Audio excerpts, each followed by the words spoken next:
સ્ટુડિયોના મહેમાન બન્યા છે બ્રિજરાજભાઈ ગઢવી. કેટલો સમય થયો પિતાને જીવનમાંથી વિદાય લીધાને? એ અત્યારે સાથે જ છે. આ દુનિયામાં જે આવવાનું છે એને વયું જવાનું છે, પાકી વાત છે.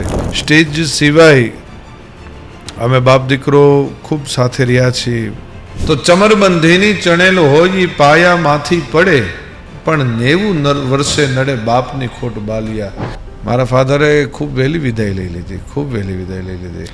મારા ફાધરની જગ્યાએ મારો કદાચ જીવ પરમાત્માએ લઈ લીધો તો મને વધારે યોગ્ય લાગત. મને ખૂબ ગમતો દુહો છે આ. મન દે તો માયા દે, અને નકર મારા મનને માર. મારું મન મોટું અને મારી પાસે માયા નહીં, બબે ધક્કા ન માર. ઈર્ષા અને દ્વેષભાવ કલાકારો વચ્ચે વધ્યો છે. હું આપને કહું ને કે કોઈ વસ્તુ પચાવવી નહીં બહુ અઘરી છે. ભેંસમાં એવડી તાકાત છે કે સિંહનું પણ પ્રાણ લઈ લે. જો સિંહની સામે થાય અને સિંહની હારે એનું માથું ભટકાડે એટલે સિંહનું પણ પ્રાણ લઈ લે, એવી એનામાં તાકાત છે. કલાકારો માટે હવે સામાન્ય થઈ ગયું છે, કોઈ વિવાદ થાય સોશિયલ મીડિયામાં અને પછી માફી બનાવતો વિડીયો બનાવી લેવો. આજે કાંઈ પણ બોલી ગયા પછી માફી માંગવી પડે એવું ન ચાલે. જે દી આ બ્રિજરાજદાનને માફીનો વિડીયો બનાવવો પડે તે દીથી આ બ્રિજરાજદાન કોઈ દી સ્ટેજ નહીં ચડે. હું ઈશ્વરદાનનો લોહી છું સાહેબ. હું જીવું ત્યાં સુધી તો મારી ઓલામાં તો હું નહીં માફી માંગુ. પણ લોકોને હજુ સુધી એ નથી ખબર કે આ મોરો એટલે શું. હકીકતમાં તો એ મને નથી ખબર, જેને બોલતા એને તમારે પ્રશ્ન કરવા જોઈએ. આ એવું કે ને જ્યાં થતા હોય ત્યાં થાય, એટલે લોહીના ગુણ આવે ને આવે. ક્યારે એકલતા અનુભવાય છે? એકલતા તો હા બહુ અનુભવું છું. પણ ભાઈઓને લઈને એક બહુ સરસ વાત કરી હતી તમે સોશિયલ મીડિયામાં એક ઇન્ટરવ્યુ. મારે સગો ભાઈ માનો જીણો ભાઈ નથી. ભાઈઓની તાકાત તો આખી અલગ છે. ભાઈઓ તો માં એટલે શું તમારા મતે? એ રહોડામાંથી જઈને એ થાળી લઈ આવીને દીકરાને પરાણે કોળિયામાં મોઢા દઈ દઈને જમાડે, એનું નામ માં. મોઢે બોલું માં, ત્યાં મને સાચે જ નાનપણ સાંભળે, પછી મોટપની મજા મને કડવી લાગે કાગડા. બસ મારી પાસે અત્યારે મારી માં જ છે.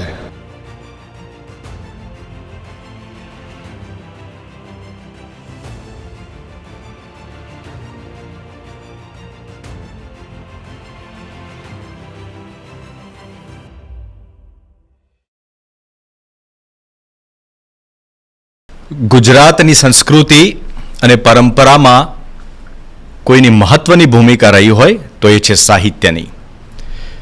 સમયની સાથે આપણું સાહિત્ય કેટલું બદલાયું છે, સાહિત્ય કેવી રીતે પીરસવામાં આવી રહ્યું છે, અને સાહિત્યને સાંભળનારો વર્ગ કેટલો બદલાયો છે. સાહિત્યને લઈને આપના નાના મોટા સવાલોના તમામ જવાબ આપવા માટે આ સ્ટુડિયોના મહેમાન બન્યા છે એક એવા વ્યક્તિ કે જેમને વારસામાં સાહિત્ય મળ્યું, એક એવા વ્યક્તિ કે જેમના સાહિત્યમાં ઉદાસીનતા કેન્દ્રમાં જોવા મળે છે, એક એવા વ્યક્તિ કે જેમના પિતાની સાથે રહેવાનો અવસર તો ઓછો સમય પ્રાપ્ત થયો, પણ પિતા પાસેથી ખૂબ સારી રીતે સાહિત્ય મેળવ્યું અને જન જન સુધી પહોંચાડવાનો એમણે પ્રયાસ કર્યો, અને પ્રયાસ હજુ સુધી પણ નિરંતર છે. બ્રિજરાજભાઈ ગઢવી સ્ટુડિયોના મહેમાન બન્યા છે. Brijrajbhai, thanks for your valuable time. આપને જ્યારે યાદ કરીએ એટલે આપના પિતાશ્રી સ્વર્ગસ્થ ઈશ્વરદાનજીને પણ આપણે યાદ ન કરીએ એવું બને જ નહીં. આઈ હોપ કે એ જ્યાં પણ હશે ત્યાંથી આ જ્યારે પોડકાસ્ટ જોશે એટલે એમને ખૂબ રાજીપો થશે. કેટલો સમય થયો પિતાને જીવનમાંથી વિદાય લીધાને? શું રહી ગયું, શું છૂટી ગયું? એ અત્યારે સાથે જ છે. એમની દેહરૂપી એમણે અમારેથી જ્યારે વિદાય લીધી તો એને 14 વર્ષ જેવું થવા આવ્યું. 25/12/2011. ઓકે. એટલે પણ એમની ચેતના મારી સાથે હરેક ક્ષણ એમની એ મારી સાથે છે. એ અહીંયા હોય તોય ભલે કે હું કદાચ કોઈ પણ જગ્યાએ હોઉં તો એ હર હંમેશ માટે મારી સાથે છે. એટલે દેહરૂપી સાથે નથી, 100% નથી દેહરૂપી સાથે. અને અહીંયા આવેલાને દરેકને જવું જ પડે છે. जो जल माही लकीर परी सो परी के परी के परी के परी है सिंह के अगर खड़ी बकरी सो मरी के मरी के मरी के मरी है देवल शीश चढ़ाई धजा सो हली के हली के हली के हली है एम ब्रह्म मुनि कह दे ही कि आयु सो चली के चली के चली के चली है આ દુનિયામાં જે આવવાનું છે એને વયું જવાનું છે એ પાકી વાત છે. એ દેહ એમનો સાથે નથી, એમની કાયા સાથે નથી, પણ એમની ચેતના મારી સાથે હર હંમેશ છે. પિતાજીની જે બેબાકીથી મંચ પરથી વાત રજૂ કરવાની જે એમની અદા હતી એની છાપ તમારા ઉપર ઊંડી પડી? 100% બાપનું સારું ખરાબ દરેક પાસા એ સંતાનો ઉપર આવે જ પડે જ. પણ મારા બાપને તો મને એવી કોઈ ખરાબ પાસાઓ દેખાતા નથી.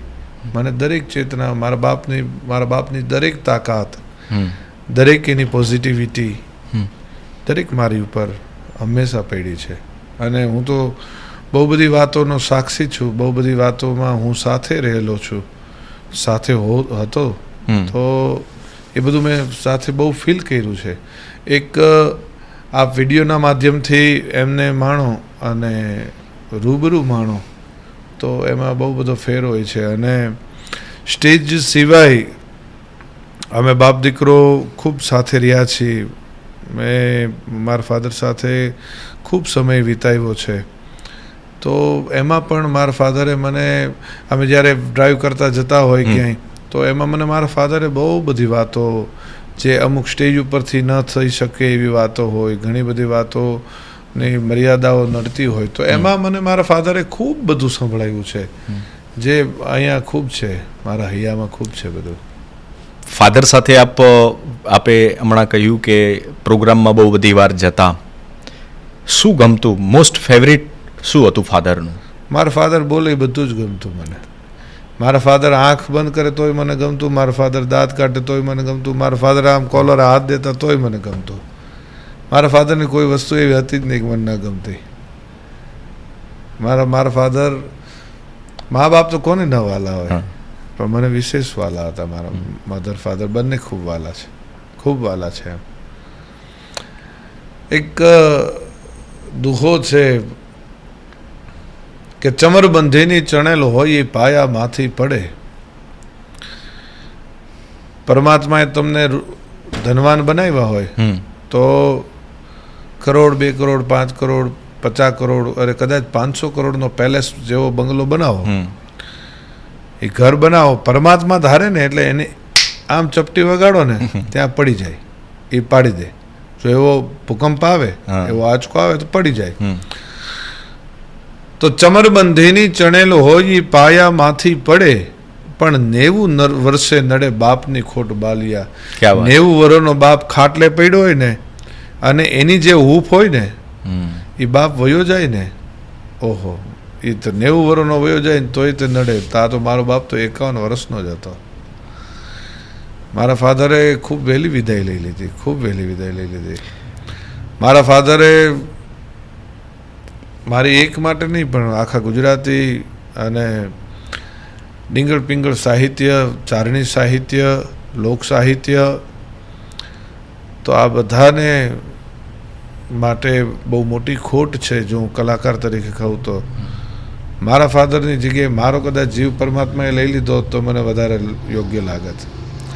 મારા ફાધરની હજી દુનિયાને ખૂબ જરૂર હતી. જે અત્યારનું એક આ સ્ટેજ થવા માંડ્યું છે ને, તો એની જગ્યાએ મારા ફાધર હોત તો એ બહુ મોટી, મારી માટે નહીં પણ યુવાનો માટે, આ દુનિયાના જે પરિવારો માટે મારા ફાધરને જે સાહિત્યની વાતો હતી, જે એમની વાતો હતી ને, એ બહુ બધાને નવા જીવનો આપત અને હિંમત આપત.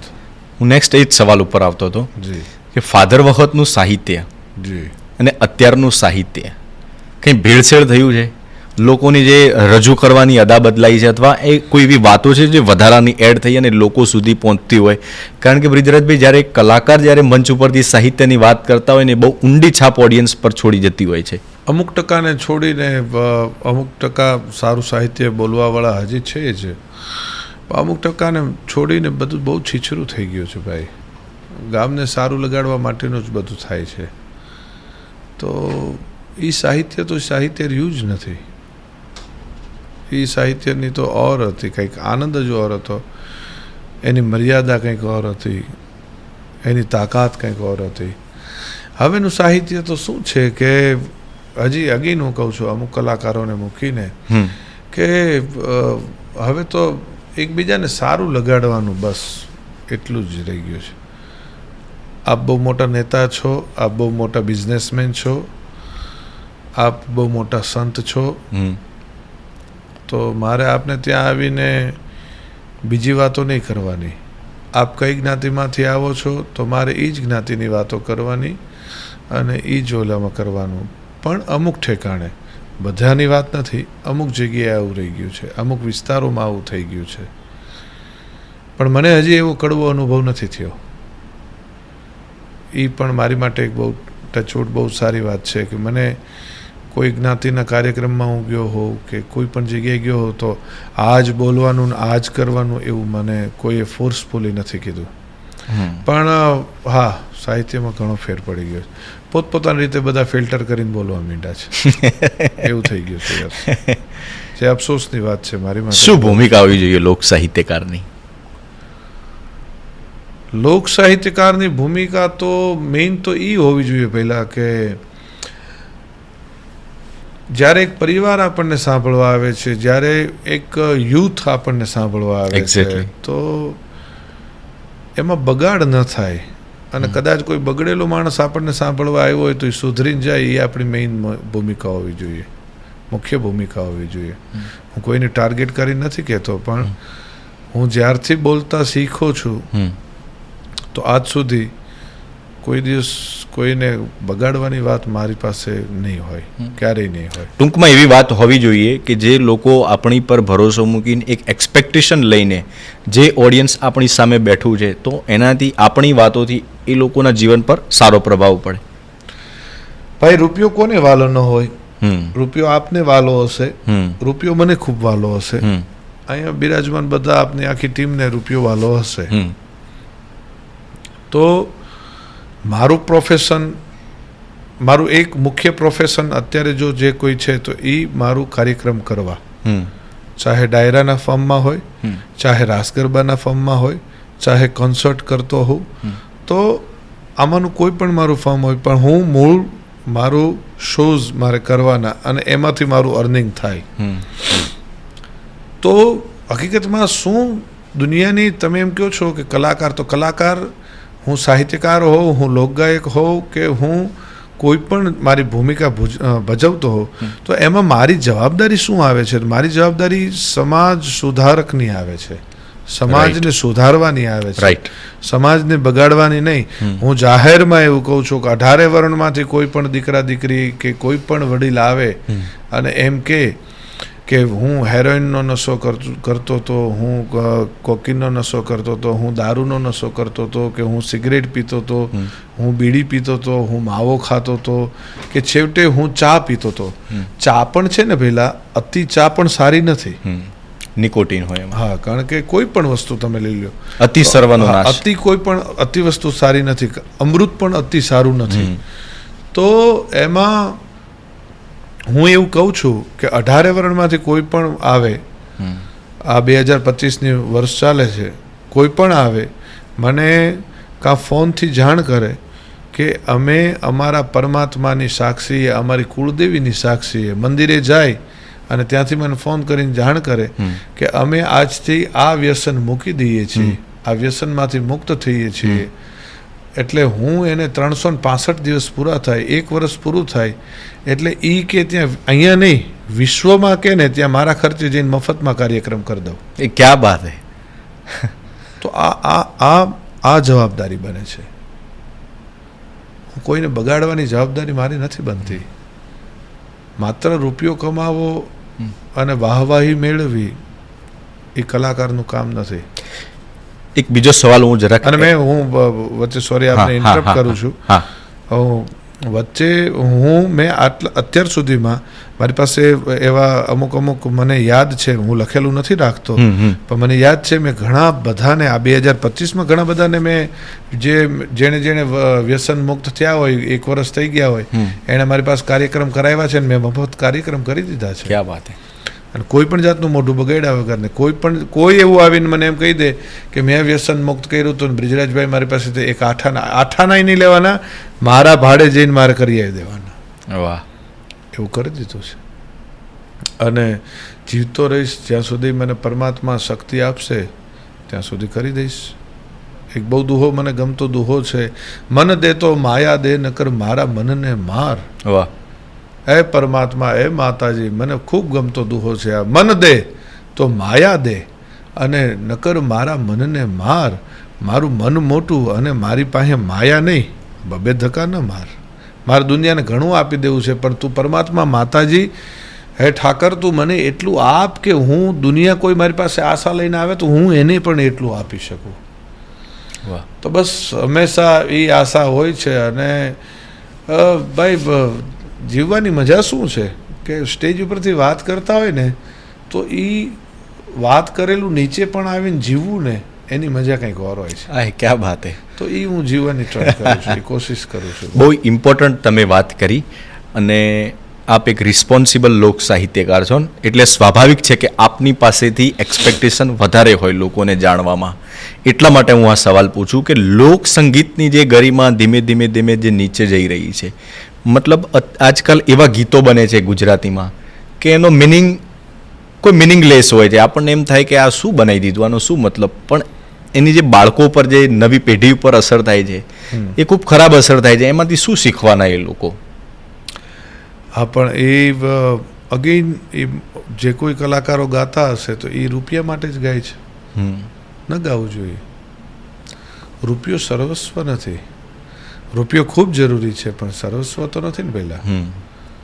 તો મને પણ ઘણી બધી ઓફર આવતી જશે કે તમે આ ગાઈ દો, આ ગાઈ દો, આ ગાઈ દો, આ ગાઈ દો. તો હું નથી ગાતો, નથી બોલતો. એનું કારણ છે કે મને એ ગાયા કે બોલ્યા પછી રાતે મીઠી નીંદર આવવી જોઈએ, એ ન આવવા દે નીંદર. કર્મ છે ને ભાઈ, ક્યારેક કોઈ દિવસ છોડતું નથી. તો હું તો એવું જે કોઈ ગાય છે, જે કંઈ કરે છે એને હું ખાસ વિનંતી કરું કે ભાઈ સસ્તી પ્રસિદ્ધિ મેળવવા માટે ન કરવા.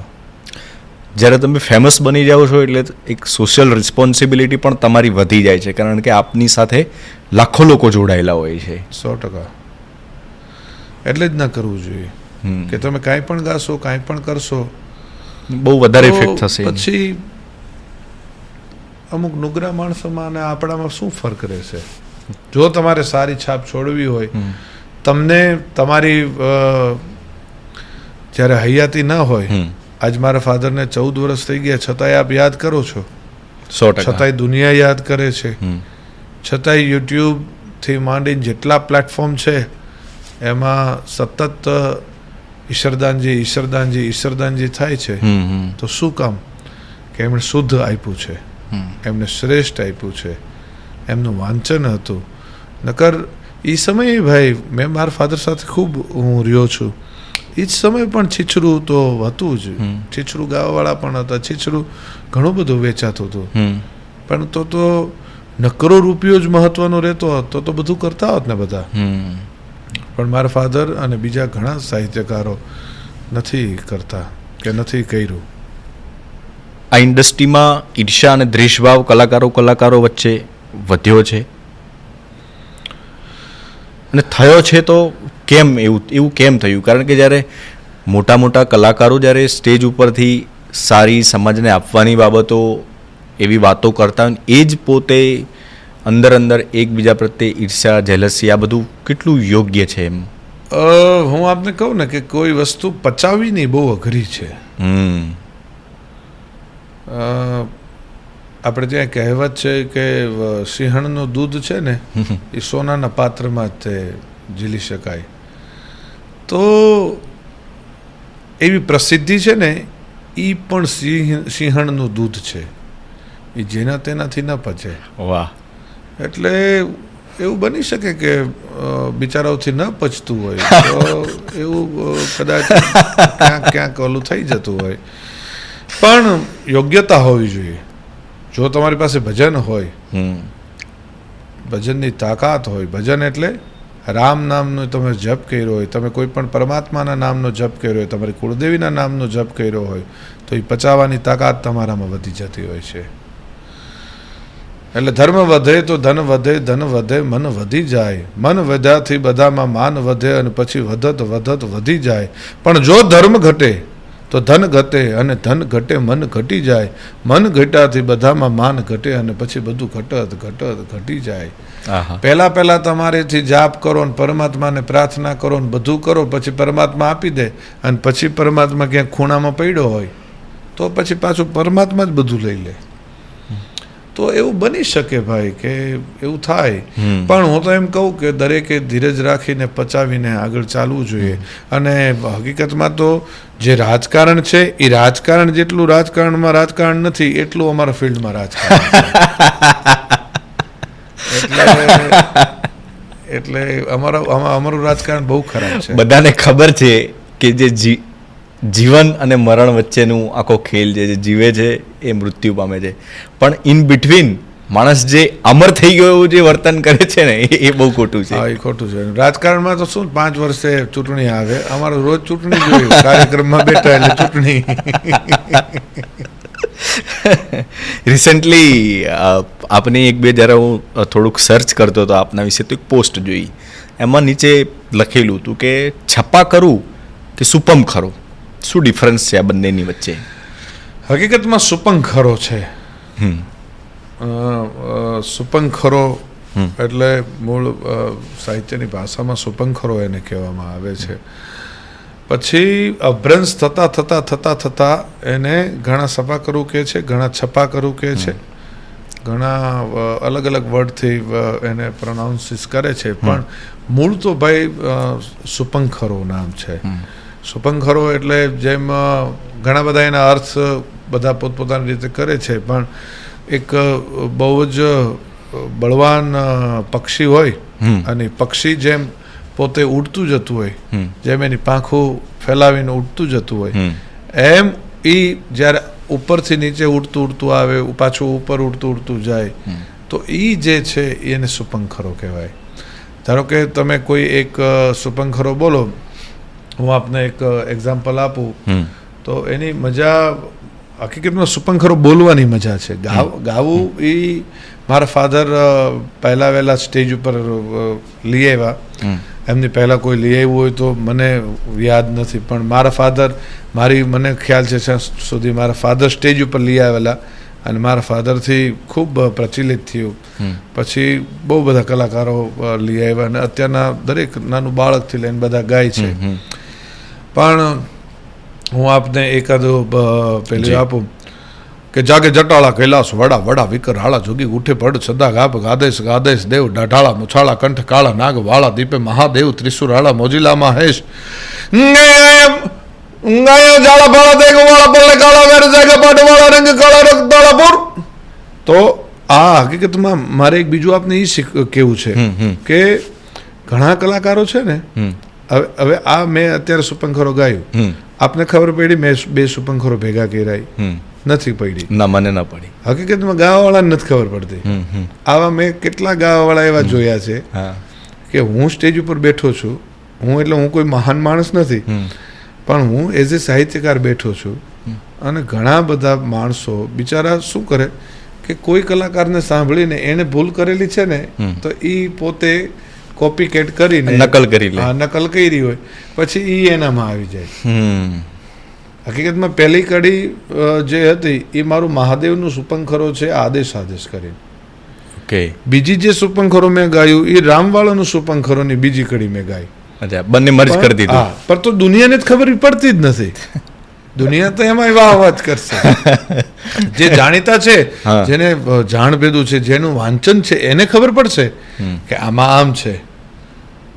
પણ જાગે જટાળા કૈલાસ વડા વડા વિકર રાળા જોગી ઉઠે ભડ છંદા ગાભ આદેશ આદેશ દેવ ડાઢાળા મુછાળા કંઠ કાળા નાગ વાળા દીપે મહાદેવ ત્રિશુરાલ મોજીલા મહેશ ગોપે બજાવી ગોજાન શેર સાત મેંગા ગાસ ગાંબે પ્રચંડ પાવન પાદ સોપતે પતાડ નગ થડંકે ધમંકે ધરા નાચે નટ રાત સંગે નાચે ભૂત પ્રેત ચરણ આનંદ ગસીમ નિત ભંગરુ ધતુર પીવે જંગી ભંગી ભોલે નાટ લૂટે લાખ લાખ દિલ દરગ્યા લહેર બોલો રાત તે મસાણા રાજા રોખડો રમાવે વસમાં અલખ નિરંજનો ગજે ઓમકાર જાગે જટાળા કૈલાસ વડા વડા વિકર રાળા જોગી ઉઠે પડ છંદા ગાભ આદેશ આદેશ આદેશ આદેશ આદેશ આદેશ તો આ મહાદેવનું સુપંખરો છે અને રામવાળાનું સુપંખરો જે મેં બીજી કડી એમાં નાખી કે આમાં ખબર પડે છે કે નથી પડતી. તમે આમાં એવી રીતે રીલમાં પ્રશ્ન મૂકજો, આ રીલ ખાસ કરીને મૂકજો ને એમાં કહેજો કે આમાં કયા બે સુપંખરો છે. ઓકે, એટલે દુનિયાને ખબર પડે છે કે નથી પડતી. એ બીજું સુપંખરો જે મેં એમાં એડ કર્યું એ રામવાળાનો બહુ પ્રચલિત સુપંખરો, જે પહેલું વહેલું મારા ફાધર સ્ટેજ ઉપર લઈ આવેલા. સાંધા તોડી ગયા પાંજરા વાળા હાકલ હતી બાગ છૂટા બાંગ બોલી ગામડામાં થઈ હાક બાગ કાંઈ જટા સી હિજમ જાળા પછૂટા પેનાંગ જાણે કટા આસમાન તૂટા જમી વાળા તાક જાળા પાળા દેખ વાળા બલે કાળા વેર જાગા પાડ વાળા રંગ કાળા રંગ તાળા બોર ફોજાળા ગુડેરા માથે વાદા લાલા નોર ત્યાં તો પડે બંદૂક હારી અને વાગારાણ તોર ત્યાં તો કે કાણા ડાણ કે ડાણે ઢાણ કે ગોટી ગયા રોકા ડાંકી મામલા સુરા કરે માર માર અહીંયા હનુમંત ધમ માને લંકા વાળા જેમ હાયલા મારી ધમર રોલી વાળા કર્યા એક ને આ એક પ્રવાહ જતો હોય એવું લાગતી. તમે ઉપર નીચે જે થાય છે એને સુપંખરો કહેવાય. એ તમે દરિયાના મોજા પણ કેવી રીતે એના વેવ્સ જેમ આવતા હોય એમાં જે પણ ઉપર નીચે થતું હોય એમ પક્ષી પણ જ્યારે ઉડતું ઉડતું નીચે આવે પાછું ઉપર જાય એને સુપંખરો કહેવાય. તમે જે બંને સુપંખરા અને છપ્પાખરું જે પણ આપે રજૂ કર્યું એમાં મોટાભાગના લોકો તો એવા છે કે એ ખાલી માત્ર એને સાંભળવાની મજા લે છે, પણ ખરેખરમાં એનો મતલબ ખબર નથી લોકોને. કોઈને નથી ખબર પડતી. જેને વાંચવા વાળા જે બોલવા વાળા છે એમાંથી 2% માન ખબર પડતી. એટલે આમાં તો ઘણું બધું ચારણી સાહિત્યમાં લખાયેલો છે કે કયા? હા, ચારણી સાહિત્ય છે, ચારણી સાહિત્ય છે. ભેંસનું સુપંખરું છે. ડેકા લેહંતી ધોલા બીજ પાડકા ડગાવે ટૂંક ઝાડકા ઉખેડે મૂળ ટલાસે જોરાણ હાટકા ગોળ હ્યુ જેના થાયકા હંસ જેમ હાલે ખાણકી છકેલી તેમ ગજી હે ખેરાણ સિંહિત્રાના પ્રાણ લેવા બાણ સાથે ચડી ચોટ. એ ભેંસનું પણ થોડોક એનો મતલબ સમજાવી દેજો. એક ટેકા લહંતી ગોડા બીજ પાડકા ડગાવે ટૂંક એ જો ભેંસ હોય મસ્તીમાં આવી ગઈ હોય અને મસ્તીમાં આવી ગઈ હોય અને એમાં જો એ પહાડની હારે ભટકાય, પહાડની હારે એનું માથું પછાડે તો પહાડના 2 કટકા કરી નાખે. ટેકા લહંતી ઢોલા બીજ પાડકા ડગાવે ટૂંક હાલ ખાણકી છકેલી તેમ ગજી હે ખેરાણ અને સિંહિતના પ્રાણ લેવા બાણ સાથે ચડી ચોટ. સાહેબ, તમે એવું જોયું છે કે નથી જોયું એ મને ખબર નથી, પણ ભેંસમાં એવડી તાકાત છે કે સિંહનું પણ પ્રાણ લઈ લે. જો સિંહની સામે થાય અને સિંહની હારે એનું માથું ભટકાડે એટલે સિંહનું પણ પ્રાણ લઈ લે, એવી એનામાં તાકાત છે. તમે જોજો સિંહ છે એ ભેંસનો શિકાર ઓછો કરશે. એટલે ભેંસની તાકાત તો અલગ છે. અને હકીકતમાં ચારણોને તો ગાયો તો બહુ વાલી હોય પણ ભેંસો એટલી વાલી હોય. જેમ ચૌધરીઓને પણ ભેંસો બહુ વાલી હોય છે. બધું જ જાણે છે બ્રિજરાજભાઈ. હા, આપે એક પોસ્ટ કરી સોશિયલ મીડિયામાં કે વરસાદની સિઝન ચાલે છે તો મારી વેપારી મિત્રોને વિનંતી છે કે જે કંઈ પણ ભાવ લો કોઈ પણ વસ્તુના એની MRP પ્રમાણે લેજો. વરસાદનો કોઈ બેનિફિટ ઉઠાવીને લોકો એની પાસેથી વધારે ભાવ ન લેતા. એમાં કંઈક એવું હતું કે અતિ વર્ષા થયેલી અને ત્યાં બીજું કંઈ મળતું નહોતું, તો જે અમુક વેપારીઓ હતા, મને એ વિસ્તારથી હું ક્યાંક કનેક્ટ થઈ ગયો હતો કોઈ પણ ટેલિફોન દ્વારા કે કોઈ ઓફિસર ત્યાં મારા મિત્ર કોઈ જોબ કરતા હતા, તો એમણે મને એવું કીધું કે 10 રૂપિયાની વસ્તુના 200 રૂપિયા લે છે. તો એ ફાયદો ઉઠાવે છે, મજબૂરીનો ફાયદો ઉઠાવે છે. તો એ ન લેતા એવી મેં પોસ્ટ કરી હતી. Yes, right. એટલે માનવી અભિગમની વાત હતી એમ. ચોક્કસ, માનવતા ન છોડવી જોઈએ. હકીકતમાં તો ત્યારે માણસે એવું કરવું જોઈએ કે જેટલું હોય ને એ બધું મફતમાં આપી દેવું જોઈએ, કોઈ પણ જાતનો ચાર્જ લીધા વગર આપી દેવું જોઈએ. તો પરમાત્મા તમને એનું છે ને અનેક ગણું આપત, અને તમને ત્યારે ને ત્યારે ન આપે તો તમારા દીકરા દીકરીઓ છે ને એનું કર્મ એ લોકો ભોગવે અને એ લોકો સરસ રીતે ભોગવત. પણ જો તમે પાછા જો તમારા કર્મ હશે કાળા તો પછી શું કરશે માળા? તમે ગમે એટલી માળાઓ ફેરવો પછી તો એ શું કરવાનું? તમે જેનો ભાવ 10 રૂપિયા છે એને તમે 200 ઠપકાર્યા છે તો પછી તમારા બાળકોને પણ ભોગવવું પડશે. રાઈટ, બહુ મુદ્દાની વાત તમે કરી. આપણે અવારનવાર બ્રિજરાજભાઈ જોઈએ છે કે કલાકારો માટે હવે સામાન્ય થઈ ગયું છે, કોઈ વિવાદ થાય સોશિયલ મીડિયામાં અને પછી માફી બનાવતો વિડીયો બનાવી લેવો અને આ બધું ઘણા સમયથી બધું ચાલ્યું આવે છે. પણ આપે એક વિડીયો મેં ટીવી માધ્યમોમાં બહુ જોયો કે જે દિવસે બ્રિજરાજ ગઢવીને માફી માગવી પડશે ને એ દિવસે હું સ્ટેજ ઉપર નહીં ચડું એમ. યસ, એ તો હજી પણ એમ જ છે કે મારે માફી માગવી પડે. હજી પણ એમ જ છે. યસ, એ તો કાયમ હું જીવું ત્યાં સુધી એમ જ રહેશે. પણ એટલે મારો કહેવાનો અર્થ ભાઈ એ છે એમાં કે કોઈ પણ વસ્તુ બોલો તો એ સભાનતા સાથે બોલો. આજે કાંઈ પણ બોલી ગયા પછી માફી માગવી પડે એવું ન ચાલે. તો એ સ્ટેજ ઉપર બોલેલા વાક્યને લઈને પછી તમારે માફી માગવી પડે એ ન ચાલે. મારે ને તમારે અત્યારે મન દુઃખ થયું કોઈ પણ જાતનું કે કદાચ મારા બોલવાથી કે તમારા બોલવાથી મને મન દુઃખ થયું, આપણે બંને ભાઈઓ એકબીજાને પછી માફ કરીએ કે એ વાત અલગ છે. મિત્રમાં કંઈ તકલીફ થઈ, ભાઈ બહેનમાં કોઈ માથું લાગ્યું આપણા બોલવાથી તો એ વાત અલગ છે. પણ સ્ટેજ ઉપરથી કંઈ બોલાઈ ગયું તો એ તો પછી માફી શું માગવાની?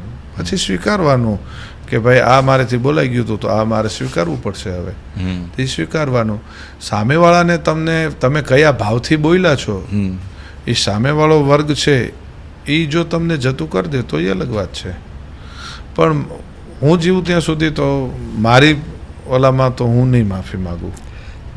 મારો એવો વટ નથી વાયડાઈ અને વટમાં બહુ ફેર હોય છે.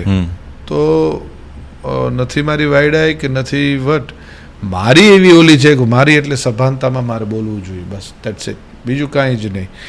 બીજું કોઈને માઠું લગાડવાનું કે આ તે કાંઈ જ નથી.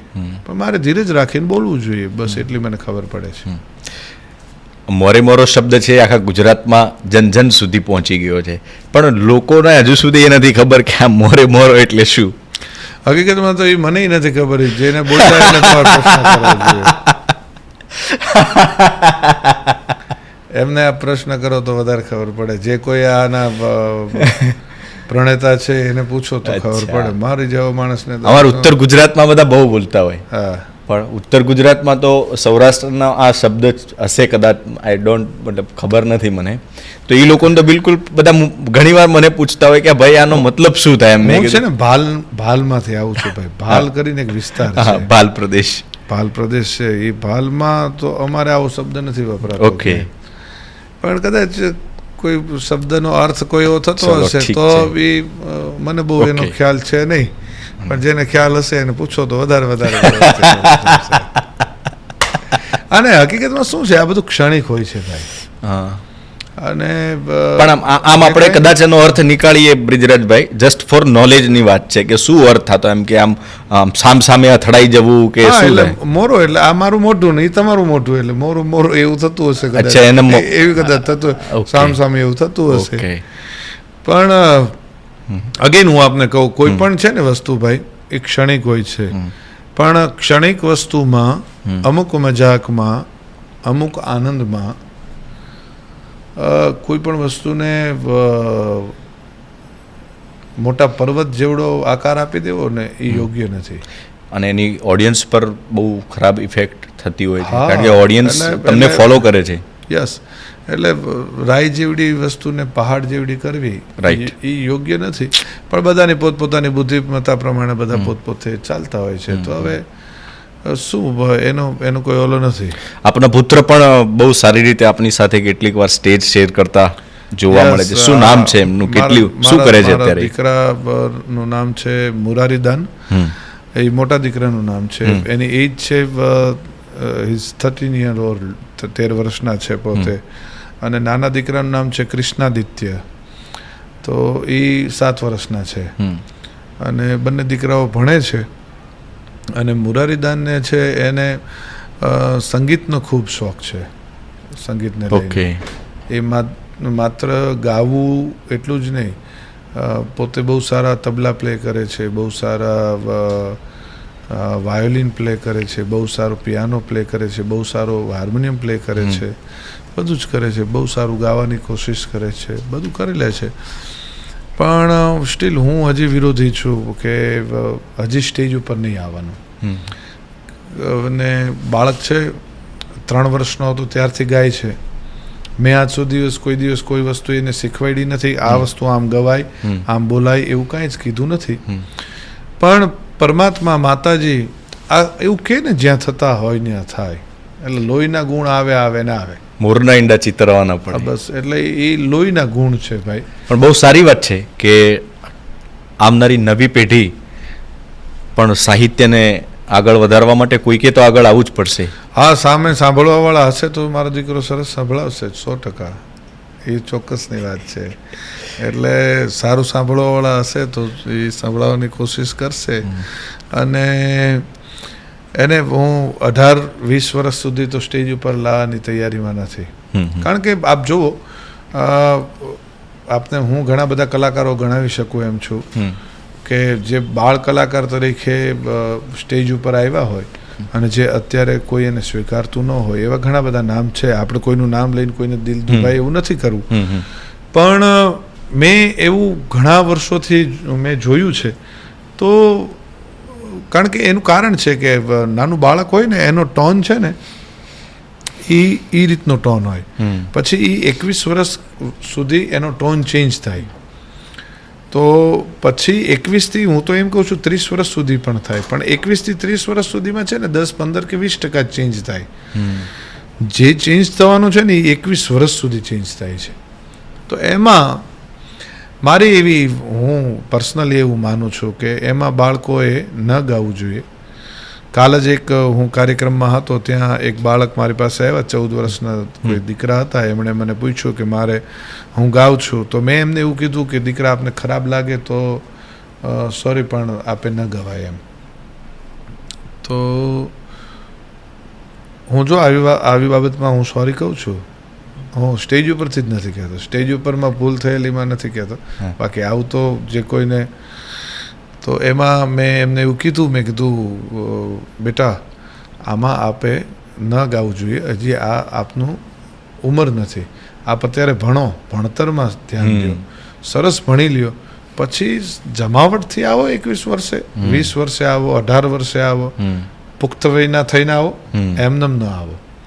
કારણ કે આમાં રાજકારણ બહુ છે ભાઈ. તમને એકવાર તમારો ટોન, નાના બાળકમાં ટોન, તમને એનો ટોન ગમી ગયો, પછી 21 વર્ષ પછી તો એનો બેઝ વાળો અવાજ અલગ થઈ ગયો હશે, પછી તમને નહીં ગમે તો લોકો, ઓડિયન્સ એક્સેપ્ટ કરે ન કરે તો. અને એ વાત આપને ખબર હશે ને મને ખબર છે, ઘણા બધા નથી ગમતા હોતા, તો નહીં, નો પણ ગમે કદાચ. ઓકે. ક્યારે એકલતા અનુભવાય છે? એકલતા તો હા, બહુ અનુભવું છું. પણ મારો સહારો મારા પરિવાર, મારા પરિવારમાં મારા માતુશ્રી છે, મારા બહેનો છે, મારા ધર્મપત્ની છે, મારા બંને દીકરાઓ છે. પણ અમુક વાત એવી હોય કે એમની સાથે પણ શેર ન થઈ શકે એવી હોય. પણ મારો જેટલો પરિવાર મારીથી નજીક છે, એટલો ને એટલો મારા મિત્રો પણ મારીથી નજીક છે. તો મિત્રો મારી આસપાસ હોય ત્યારે એકલતા નથી અનુભવતો. પણ હું એકલો હોઉં કે અમુક, હું છે ને ભાઈ, બહુ એક્સપ્રેસિવ માણસ નથી. હું બહુ બધાને શેર નથી કરી શકતો. આ મારું શરીર વધારે છે ને, એનું મેઇન કારણ એ છે કે આમાં દુનિયાની બહુ વાતો પડી છે. દુનિયા મારી પાસે આવીને બહુ શેર કરે છે, જે મેં ક્યારેય કોઈ દિવસ કોઈની અંગત વાતો મારી પાસે શેર થયેલી હોય તો એ મેં ક્યારેય કોઈને કોઈ કીધી નથી. તો એ બહુ પડ્યું છે. પણ અને મારી વાતો પણ એટલી જ પડી છે. તો મેં કોઈ દિવસ ક્યારેય એકલતા તો ખૂબ અનુભવી છે. પણ અને એમાં મારા બાપુજી વયા ગયા ત્યારથી આજ સુધી હું સ્ટીલ હજી એકલતા અનુભવું છું મારા બાપુને લઈને. ભાઈઓને લઈને એક બહુ સરસ વાત કરી હતી તમે સોશિયલ મીડિયામાં એક ઇન્ટરવ્યુ. મારે સગો ભાઈ, માનો જીણો ભાઈ નથી.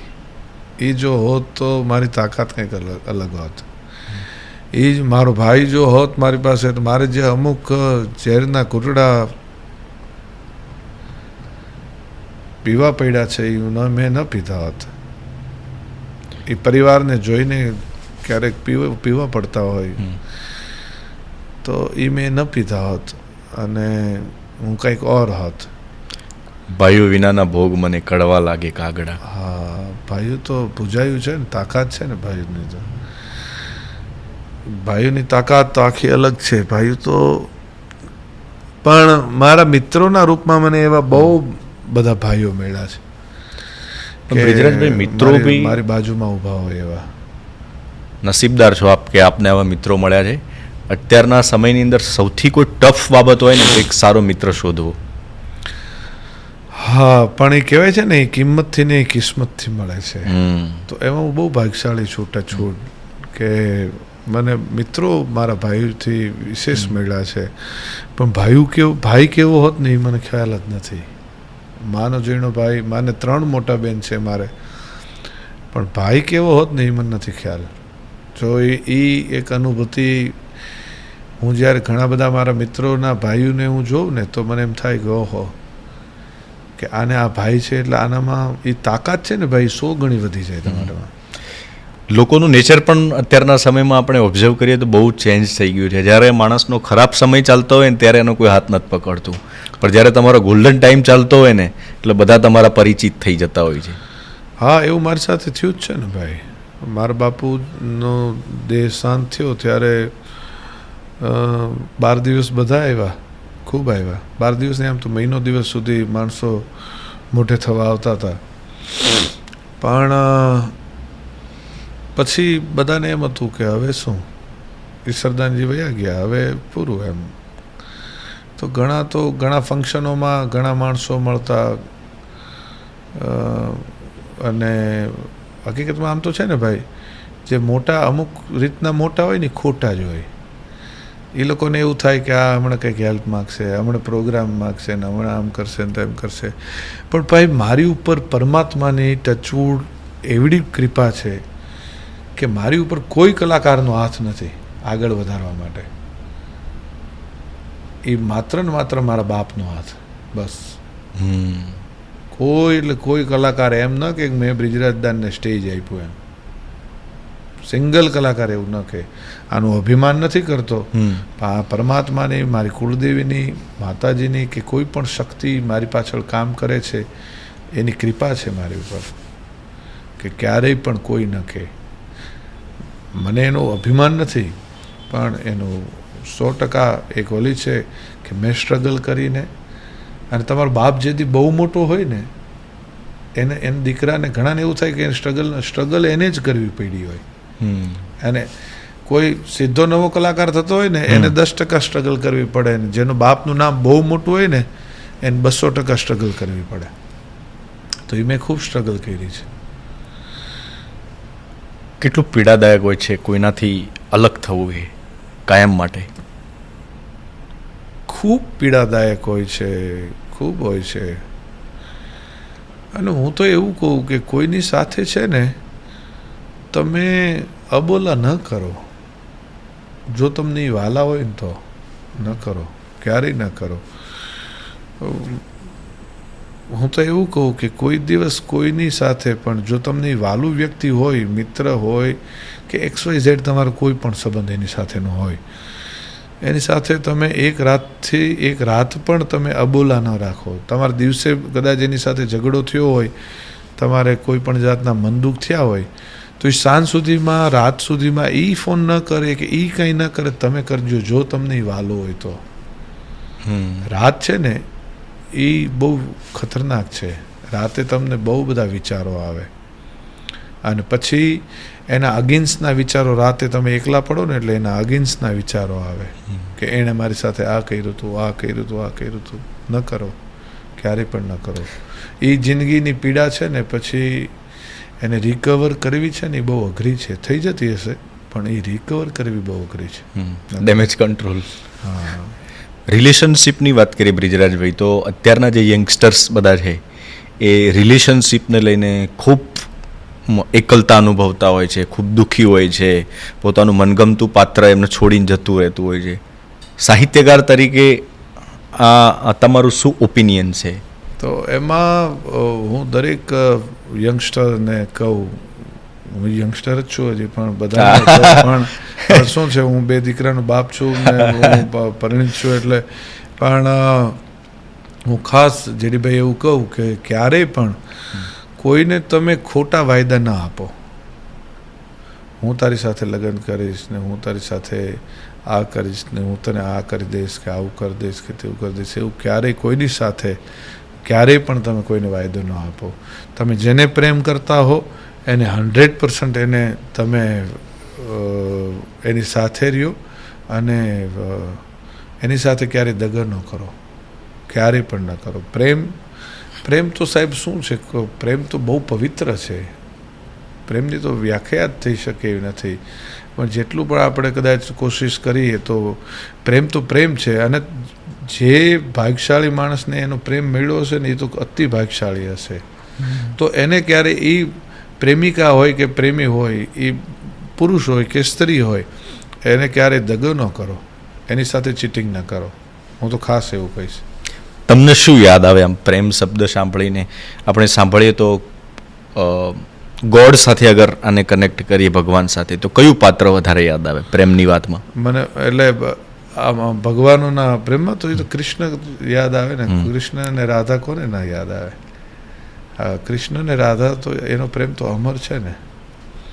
એક બહુ સરસ મને ભાઈ આપે યાદ કરાવ્યું ને, તો એક ઈશુભાઈ ગઢવી કરીને છે, મારા મામા છે અને બહુ સારા લેખક છે.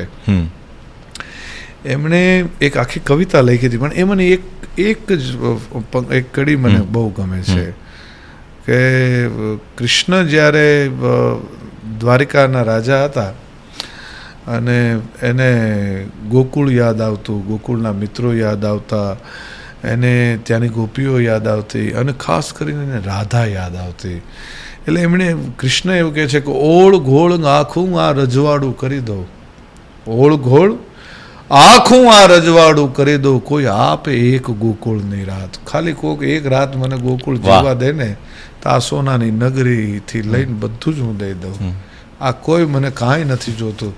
માણસ મને એવું લાગે છે કે જ્યારે એક ઊંચાઈ ઉપર પહોંચી જાય ને પછી પોતાના બહુ યાદ આવતા હશે. પ્રેમિકાથી લઈને, મિત્રોથી લઈને, એની ગાયોથી લઈને, એનો વિસ્તાર. મારા બાપુને ઓતારિયા બહુ વાલું હતું. મારું ગામ જે છે ને, હું ભાલમાંથી આવું છું, તો એને ઓતારિયા બહુ વાલું હતું. તો મને એવું લાગે છે કૃષ્ણ એમના જે દેશાંત થયો એના છેલ્લા સમયમાં આ એમની પીડા હતી કે હું આ બધું મારી સોનાની નગરી આપી દઉં, બધું આપી દઉં, ઓળ ઘોળ આખું આ રજવાડું કરી દઉં, મારું આખું રજવાડું કોકને આપી દઉં, ખાલી એક રાત મને ગોકુળ આપે ને, મારી રાધિકા આપે, મને ગોપીઓ સાથે જીવવા મળે, મારા મિત્રો સાથે, મારા ગોવાળિયા સાથે, મારી ગાયો સાથે, એ ધરતી સાથે મારે રહેવું છે. શું સાહેબ એ પીડાના છે, આ વિચાર કરો. કૃષ્ણથી મોટો કોઈ જગતમાં કોઈ પ્રેમી હોય જ ન શકે સાહેબ. કૃષ્ણ તો કૃષ્ણ છે. રજનીશજી એવું કહેતા, ઓશો એવું કહેતા કે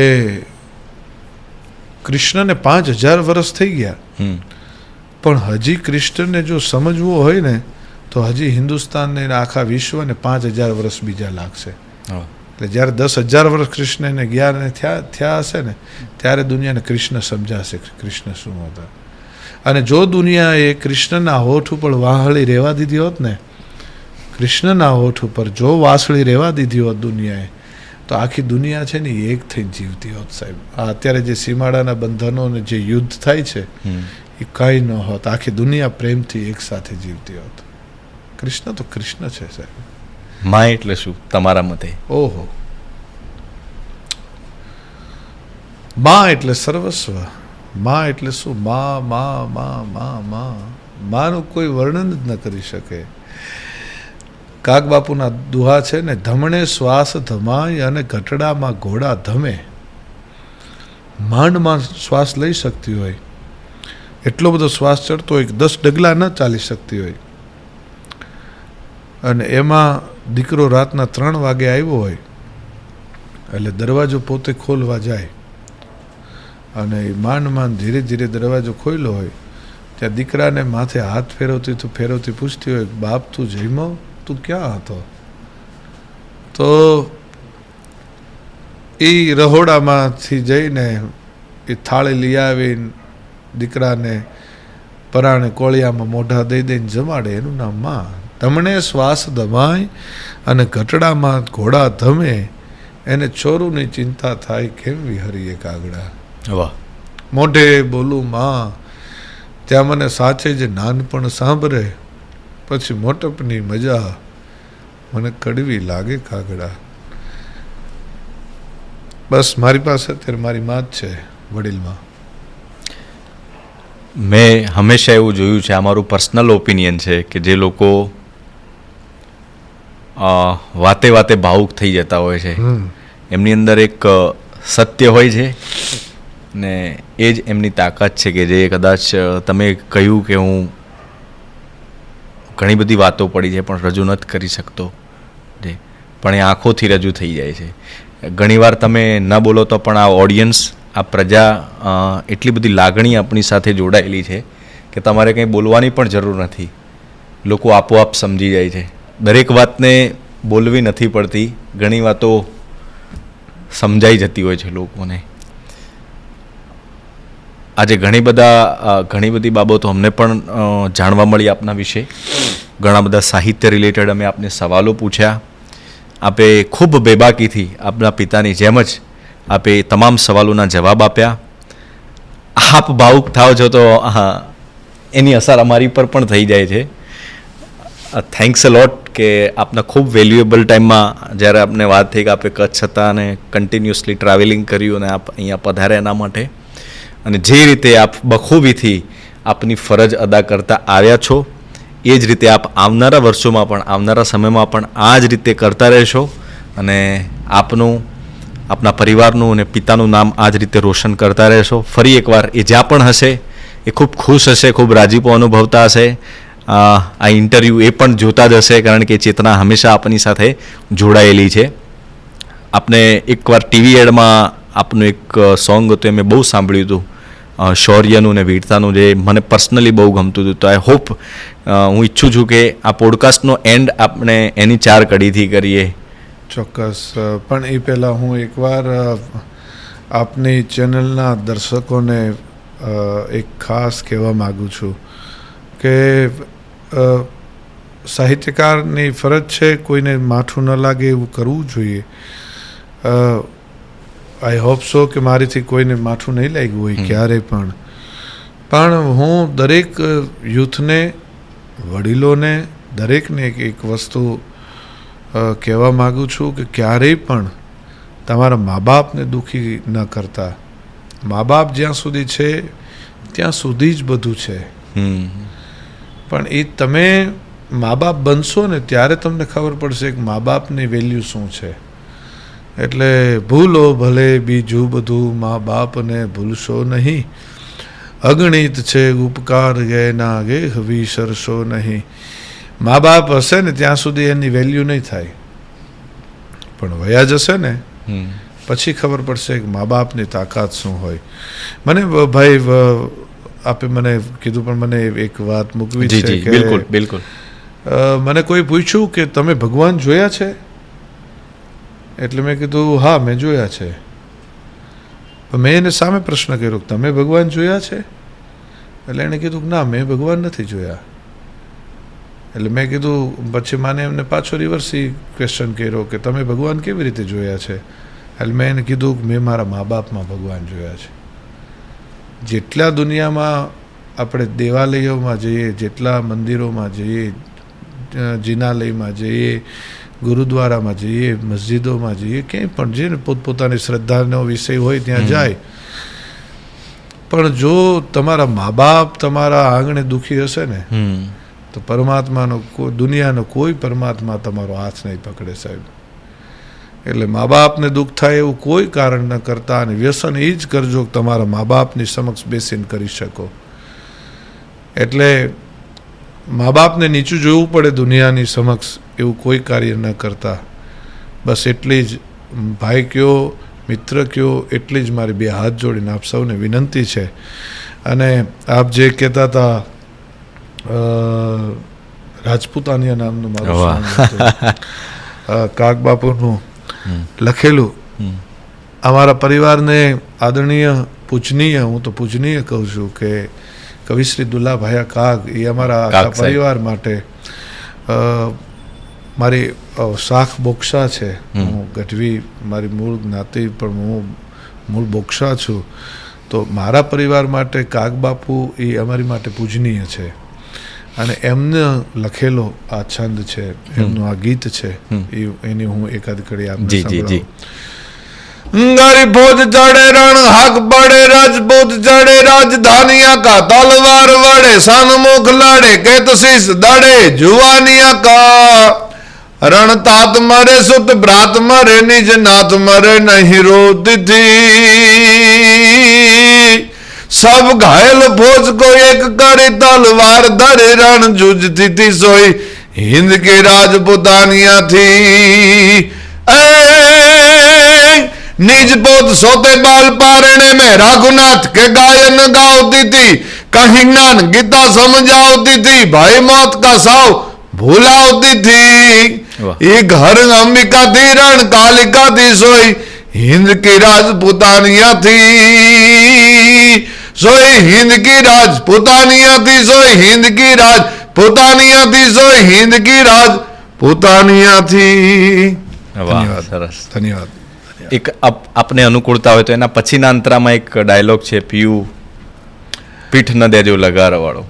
મરજો અને કાં તો મારજો પીયું પીઠમાં દેજો લગાર. મરજો અને કાં તો મારજો પીયું પીઠમાં દેજો લગાર નકર મારી સૈરું મેણા મારશે કે આ તો કાયર નરની નાર. અને કંથા રણ મેં જાય કે ને મટ ટુંડે કોઈ સાથ ને તારા હંગાતી 3 જણા તારું હૈયું કટારી અને હાથ કંથા રણ મેં જાય કે પછી ભાગીને આયો શેણ તો થારી બ્રાહી ના રહીશા પછી તું ભા અને હું ભેણ. કંથા રણ મેં જાય કે એમાં ભાગીને કુળને લજા પણ ત્યાં તો તારી જોડી આવે ત્રબકતી એમાં મરદા કેરી મજા. ક્યાં બાત. આઈ હોપ કે આનો મતલબ ઓડિયન્સને સમજાશે. થેન્ક્સ અ લોટ બ્રિજરાજભાઈ. બહુ મજા આવી આપની સાથે સંવાદ કરીને. ઘણી બધી બાબતો નવી જાણવા મળી. મને પણ ખૂબ આનંદ આવ્યો આપની સાથે, આપની આખી ટીમ સાથે ખૂબ આનંદ આવ્યો. અને આશા રાખું કે ખૂબ જલ્દીથી ફરીથી મળીશું આપણે. ચોક્કસ. હંમેશા પરમાત્મા માં અર્બુદા માતાજી કુળદેવી મારી આપણને ચોક્કસ મળાવતી રહેશે. ચોક્કસ. થેન્ક્સ અ લોટ.